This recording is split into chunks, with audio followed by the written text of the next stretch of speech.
And she gathered up these Bible tapes, year and a half's worth. They were everywhere, on the fridge, under the sink. You ladies can imagine, she's been cleaning around them for a year and a half, collecting dust, everything.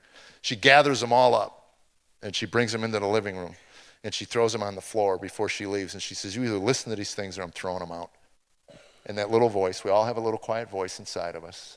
And by the way, I would like to mention, if I was the devil and I wanted to wipe God out of the minds of people, of his creation, I would create ambient light to eliminate the awesomeness of the stars. When my son was in Iraq, his first email home was, I can't believe all the stars. This is amazing. Dad, I'm telling you, it's amazing. I'd eliminate the stars, so when you looked up into heavens, you saw 2 or 3, and you go, what's so amazing about that? And then I'd create the iPod, and I'm not saying the iPod is the devil's creation. All I'm saying is I just create noise that fits inside your head so that God's voice, which is quiet and still, can't be heard. Because one day I'm walking by that pile of tapes, and that little voice says, open one up, and I walk back, and another voice says, there's nothing in there for you, and I start to walk away, and this struggle goes on. And I'd like to ask somebody, where does this come from?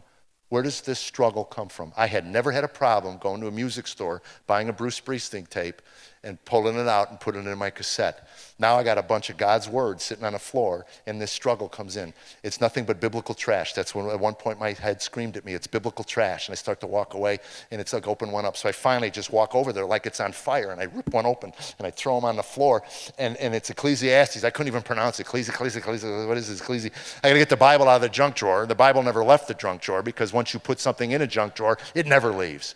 Until you get a shed. That's a suburban version of a junk drawer. So now I put this tape in from the Ecclesiastes from a pastor in Denton, Texas, that a year and a half, I don't even know when that arrived in the mail, but all I know is it's the first tape. And it starts out meaningless, meaningless. And I went, what's meaningless? What's meaningless? And it went on to talk about Solomon's conclusions and the book of Ecclesiastes. And years later, Christians said to me, the first time I shared this at a church, somebody grabbed me, God used Ecclesiastes? God used the book of Ecclesiastes to lead you to Jesus. I go, I don't understand you. He goes, well, it's a fairly cynical book. I go, well, you didn't know me like God knew me. Trust me. I found Ecclesiastes the most exhilarating thing I'd ever heard. Meaningless, meaningless. It's all meaningless. Everything is meaningless. There's no purpose. Everything. I was like, and then what I got out of that first tape was this. Life without God will have no meaning. Without meaning to your life, there's no purpose to your life. Without purpose to your life, you might as well off yourself. And I'm thinking, wow, that's in the Bible? So I ripped open every envelope looking for more Ecclesiastes tapes. There's got to be another one in here. And I put that in there, and this is it. This was another one of Solomon's conclusions. Again, paraphrasing what was in the book by this pastor. But it was, if happiness was an act of human will, we'd all be happy. You ask anybody in this room what you want out of life. I just want to be happy.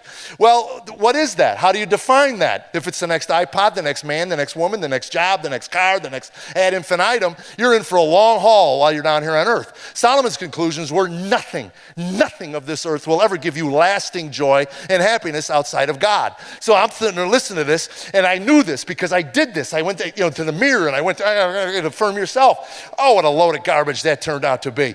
All I wanted to know is I'm listening to this, and something is happening inside of me. And at one point, I wanted to run on the lawn and hold the Bible up. Has anybody read this thing? What a book! I was doing studies in my car, staring with my leg, making notes in my Bible. I almost met Jesus before I met Jesus. I mean, people, I'm running them off the road. They're waving at me one finger at a time. I'm like, I love you too, Wow. I have no idea why there was this moment in my life where God said, this guy's had enough. For the first time, I realized that I wanted an explanation for all these years. I wanted somebody to explain to me God so that I got it, so that I understood it, and it made a difference in my life. But the truth was I needed a revelation from God. Without the revelation, the explanation means nothing. And all of a sudden, everything was starting to change. The way I talked to people, the way I looked at people. I'm talking to my wife on the phone, and I'm going, babe, there's something going on. But she had heard this 1,000 times. It was just another one in a long list of things. And I remember when she came back that summer, and she says, how was your summer? I said, I'm a born-again Christian. She goes, what does that mean? I go, I don't know. I heard the term, but I wasn't there yet. I listened to, a year and a half's worth of tapes in a couple of months. And I'm down in Texas with my buddy, the guy that gave me the tapes, and we had gone to church. I wanted to meet Tommy Nelson, the pastor. and tell him how amazing I thought he was. And when we got back to Phil's house, he looked at me and he said, when I met you, God put it on my heart, you were looking for something. Have you found it? And all I could think to say to him at that time was, if Jesus Christ is not who he claimed to be, then Solomon was right, suicide. I have nowhere else to go. I've exhausted everything. And he said, can you admit you're a sinner? I go, let's not go overboard.